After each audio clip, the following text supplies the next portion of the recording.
Fourscore and 7 years ago, our fathers brought forth on this continent a new nation conceived in liberty and dedicated to the proposition that all men are created equal.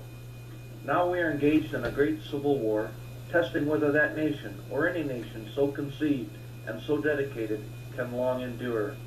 We are met on a great battlefield of that war.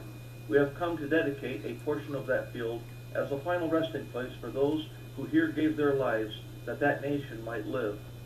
It is altogether fitting and proper that we should do this.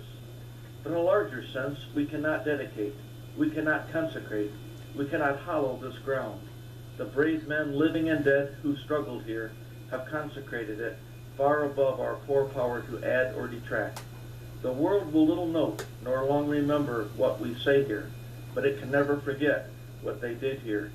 It is for us, the living, rather to be dedicated here to the unfinished work which they who fought here have thus far so nobly advanced.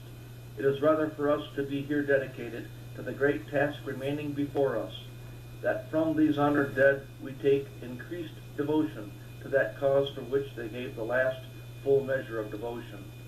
That we here highly resolve that these dead shall not have died in vain, that this nation under God shall have a new birth of freedom, and that government of the people, by the people, for the people, shall not perish from the earth.